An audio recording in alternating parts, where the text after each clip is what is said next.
दुनिया एक बार फिर एक बड़े फैसले के धाने पर खड़ी है। मशरिक़ वस्ती में कशीदगी अपने अरूज पर और अब सामने आई हैं वो शराइत जो ईरान के लिए न सिर्फ मुश्किल बल्कि फैसला कुन साबित होंगी। क्या ये अमन का रास्ता है या एक नई जंग का आगाज?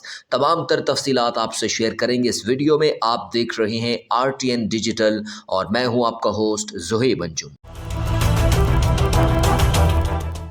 नाज़रीन, कलीदी USS और इसराइली मीडिया रिपोर्ट्स के मुताबिक ईरान के साथ मुमकिन जंगबंदी के लिए सख्त और गैर मामूली शराइत सामने आई हैं। ज़राए के मुताबिक ईरान को अपनी मौजूदा जौहरी सलाहियतें मुकम्मल तौर पर ख़त्म करना होंगी और मुस्तकबिल में जौहरी हथियार हासिल न करने का वाज़े अहद भी करना होगा।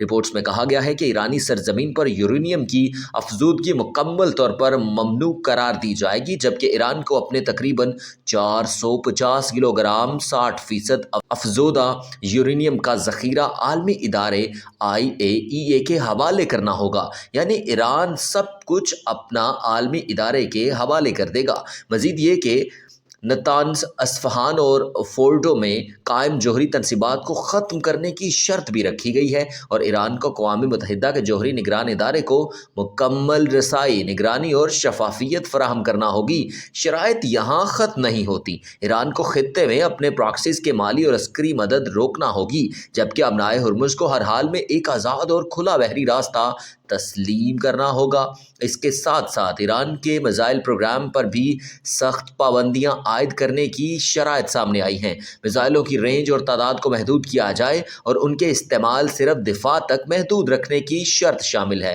नाज़रीन, अब सवाल ये है कि क्या ईरान इन सख्त शराइत को तस्लीम करेगा या फिर दुनिया एक और बड़े तसादुम की तरफ बढ़ रही है? कमेंट सेक्शन में अपनी राय का इजहार ज़रूर कीजिएगा। चैनल को सब्सक्राइब करें, वीडियो को शेयर करें, लाइक करें।